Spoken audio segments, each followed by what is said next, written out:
Are you having problems with your acrylic pour paintings? Because I certainly did. I don't know if you saw the video that I made, and I've made a couple of videos on it, and I just couldn't get it right. Well, I've been watching a lot of J Mo's paintings and Molly's artistry, and I think I've learned a lot. Now, whether I can put that into practice, who knows? Probably not. All I'll do is make a mess and mess it up. But they are brilliant teachers. I'll link their channels below. Now, the first thing I've done is I've mixed all my paints up a couple of hours ago to let them sit so they get rid of bubbles, and I've made them a lot runnier than what I made them before. All I've used in these is water and acrylic paints. Now, the white that I'm going to use for the base I've mixed up exactly the same way, but what I've popped in there is just 2 drops of silicone oil, and I'm hoping that is going to make a difference. Now, you might be wondering what I'm doing here. Well, one of them, and I can't remember which one, said do a run test to make sure all your paints are at the same consistency. So that's what I'm doing. I've got a red, 2 different coloured blues, a yellow and a gold, and of course some white that I've mixed up. And this is a lovely gold. I love this gold. I will link all the paints that I've used in the description below as well. But again, this is just with water. So as long as I can get these to run at virtually the same speed, and they I don't know, I think that one's a bit runnier than the rest. Those 3 are excellent, and that one is just a little bit runnier. But I'm going to live with that and see what happens. So this is an experiment for me.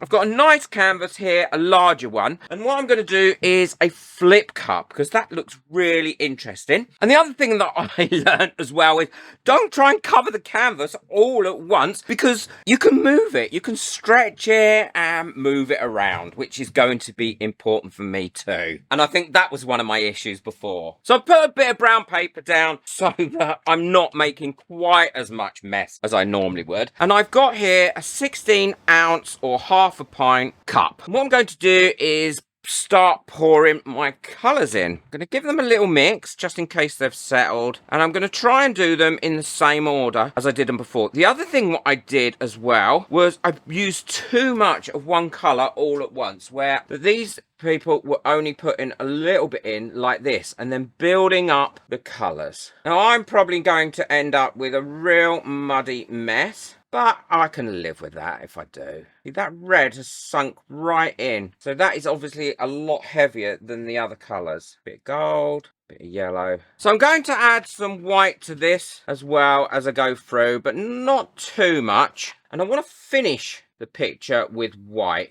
because that's going to be the top colour. I'm making a mess already, look. And this last one, I'm not going to actually put any gold into it, because I'm going to put some gold on top of the white when I use that on the canvas. It looks so pretty already. Oh, I hope that's a good sign. Look how pretty that looks. Oh, that's so cute. I'm going to put that to one side for a second. Clear up this mess I've made. And now this is the canvas I'm going to be working on. And then I'm going to put a nice puddle of this in the middle here. Get rid of some of those bubbles that are there already. And now I'm going to flip my cup. Oh my God. I could see me making so much mess.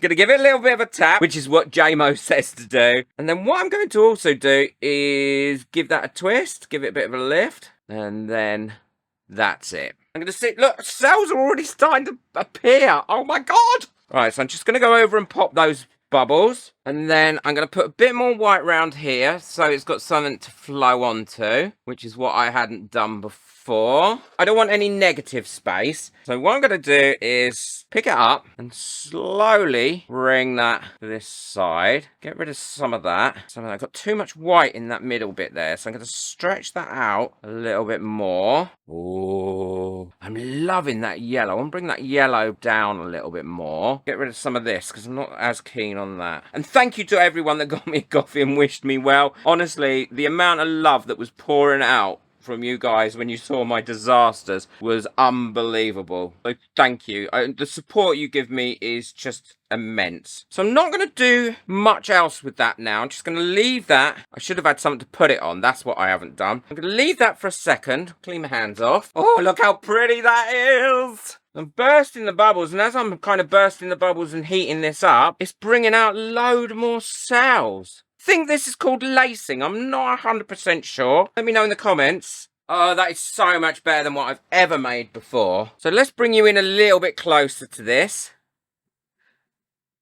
Oh, look at that beautiful colours. Love that bit of yellow that's coming out there and that darker blue. The red, oh, the red's there. Although it does seem to have gone a little bit more muddy here. These little teeny weeny cells. Oh, I'm really pleased with that. So what I'm going to do is I'm going to leave this now to dry. And then once it's dry, I'll show you what it looks like. Because it could have all folded off this completely and look blimmin' awful. So I want to make sure that that wasn't just a lucky accident that I had there. So what I'm going to do is another one with the leftover paint that I've got. But I'm going to do it slightly different this time. So I'm going to put a blob in the middle. And then I'm going to put my gold on top of that, like that. I'm going to burn the bubbles off this first. Oh, look, cells are already appearing. Right, that should do. And now I've got my cup there. Let's see if I can... Oh... Well, that made more mess than I thought it was going to make. And there's a bit more yellow in this. There we go. I'm going to leave that now for a few seconds to do what it's going to do. Burst some of those bubbles. Oh, there's a bit there that I really like, and I don't want that to come off. Bring that down. I quite like that bit there. It's a bit like a geode, I suppose I want to call it. I should have done this in a tray, so I could have kept the skins, but I just didn't think about that. So let's now go over the... Oh, that's bringing that to life. Pop some of those bubbles. I am loving this. Oh, I'm so pleased I found their channels. I mean, I've still got a lot of learning to do and a lot more to do, but at least I'm now getting the results rather than just a load of muddy mush. I did put a little bit of red in it, and that's come up lovely. I put quite a lot of yellow in it, and there's not as much yellow showing through as I thought there would be. Don't know why. Maybe I put it with too many colours that make it change its colour, go a little bit more muddy. I'll learn. It's all about learning. Right, I'm going to leave that now for a few minutes and leave this one to cure up as well, or dry, and then I'll show you what they both look like when they're fully dry. I just cannot tell you how happy I am because I just thought I'd never get it right. I was doing so much wrong. Typical of me, though, bursting in without having any reading instructions or learning how to do it first, just thinking, oh, I can get it done. Well, these have been drying now for 2 days, and they're lovely and dry, and oh my God, I cannot believe how happy I am. It just goes to show, if at first you don't succeed, don't give up. Try again and learn a bit more. I am so grateful to the 2 people that I mentioned, and I have linked their channels in the description below. You'll probably see these pictures again on my other channel where I show how to clean them and resin them. But I'm going to leave them probably 2 or 3 weeks before I do that, just to allow any silicone oil to come up to the top before I clean it off. And there's the second one. I think once they're glossy and resined, I think they're going to pop and look amazing. I can't tell you how happy. I still got a lot of learning to do. There's a lot of techniques I want to do. But if you've enjoyed this video and you're pleased for me that I finally got it right, then please let me know in the comments. Hit that subscribe button and boot that like button as well. It really helps my videos to get out there. I'll link everything that I've used in the description below as always. Love you all. Take care. Thank you for spending time with me on this journey. I really do appreciate your support. Enjoy your crafting. Bye.